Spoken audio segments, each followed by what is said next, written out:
Go ahead.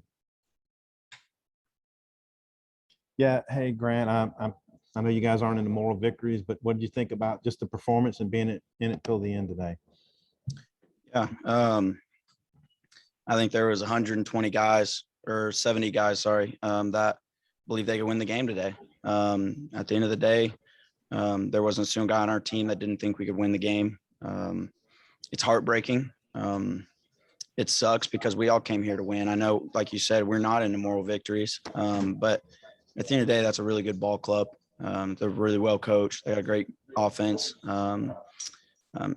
So we're gonna leave here. We're gonna focus on Missouri. We're gonna put this behind us quick. We're gonna flush as fast as we can.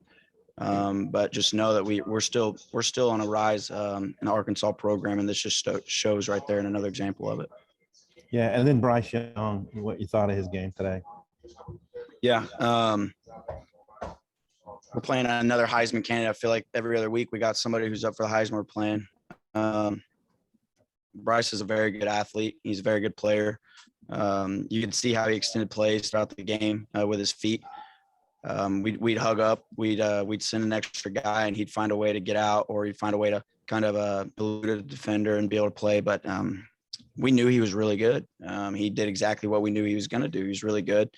We didn't do it a good enough job to be able to stop him, but he's a really good ball player. I hope he wins the Heisman because how he handles himself and how he kind of talked after the game and stuff. He's a really good kid, and you could tell he has a good head on his shoulders. So I hope he wins the Heisman, actually.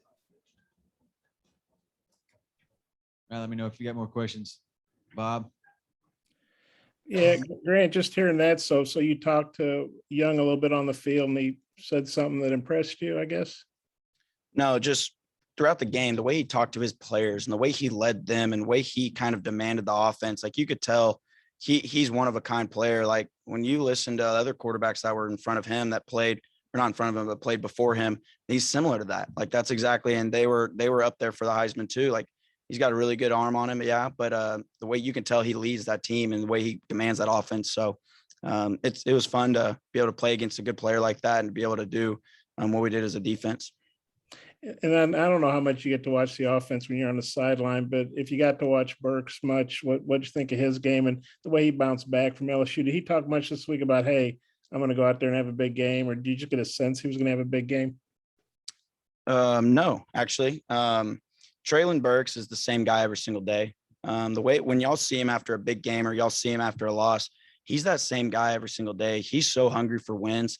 And that's kind of the common factor of our football team. Like we have guys who are just want to win football games, and that's why we're being successful and we're playing the number 2 team in the nation at their place and doing well doing it. So I expect him to have a great game every game because he's a one of a kind player. You saw the one where he got PI. We thought he even caught it. He's just a guy that you're throwing him the ball, the plays for him. He's going to do his job and go get it. We're witnessing a guy right now who's one of a kind. So I knew he was going to have a great game like I do every single week. I expect him to do good just because that's how he handles himself and that's what he expects of himself too. Let's got one more. Bauer, I guess maybe he should be up for the Heisman or something. Well, what he's doing. What'd you think of his pass and Kern that you reached back, one-handed grab, hell of a catch? What'd you think of that play and what'd that do to the sideline and for the team? Yeah, we were down 14 at that point whenever they called that fake, and we kind of knew as a sideline, and we kind of saw Pittman's lips fake it, or however he said it, and we kind of all stayed calm because we were like, if they see us kind of getting excited when they ran it, we were nervous, but defense was ready. If you noticed, defense was sitting on the sidelines with our helmets on. We were ready just in case anything happened. We had to go out there, sudden change, and we ran it all week. We saw it all week. They've done well doing it. We knew Kearns ran it great. He had to get past the number 10. And the way we ran it is Bauer made a good throw. I wouldn't say put him up for the Heisman yet, but he's done great at the 2 times that he's been able to do it. So he's 2 for 2. Okay, thanks, Grant. Hutch? Grant, y'all fell down, I think 17 there right out of the start of the second half. What was the kind of the messaging on the sideline and the mood on the sideline? How are y'all able to kind of fight back into it? Yeah, the message was stay neutral. We're not going to, if we were up 17, we weren't going to be hollering and hooping and hollering like we won the game. We're going to stay neutral. And we weren't pissed off when we were down 17. We weren't blaming anybody. I think it was a deep ball or something. And I walked over to the DBs and said, listen, like, we have your backs. We have more faith in you than we ever have. So don't worry about that. Forget everything you've done and let's go and let's win this game.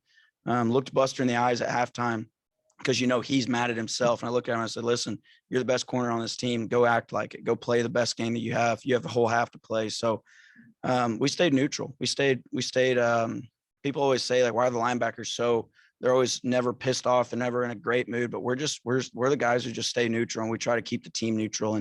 And that's just our goal whenever we're down however many, or if we're up however many. Last one, Tom. Grant, you said earlier, you think you guys are still a team on the rise. You got one more game, and I'm wondering, in a nutshell, what have these 2 seasons like been under Sam Pittman? And then I'll have one quick follow after that. Yeah. In a nutshell, this has literally been a roller coaster that never stopped, and it's literally going and going and going and getting better and better and better. Coach Pittman is one of a kind. This is the most serious I've ever been. Coach Pittman is probably the most genuine person I've ever been around. He loves this football team so much. I don't know. I didn't hear anything that he talked about tonight, but he loves this team so much. He gets what it gets. Like, he knows what it gets to be a Arkansas Razorback. He knows what it takes. He acts it. He lives it. He's the same way to y'all as he is to us. And playing for him for these last 2 years, I wouldn't have came back if it was with anybody else. If it was any other coach, I wouldn't have came back for this season. It shows right here what we have going for it. And we're on a rise because we do have another game. We're not a plateau team. We're a team that keeps getting better and better. And I hope that these last couple of weeks have shown that. Okay. And the Missouri game, you'll have a chance to be 3-0 in trophy games. So how important will this one be for you? It'll be very important. Very important just because it's our next opportunity. We want to win it because it's a bowl game. We haven't won it in a while. But we want to win because it's our next opportunity. We get a chance to go out and win. We have to finish these Bs out. Like, we just almost beat Bama. Almost only counts in horseshoes and hand grenades. So we didn't do it. And that's what we got to focus on next week. We got to be able to go out there and be able to win this game. Thanks, Grant. We'll Thanks, catch you Grant. next.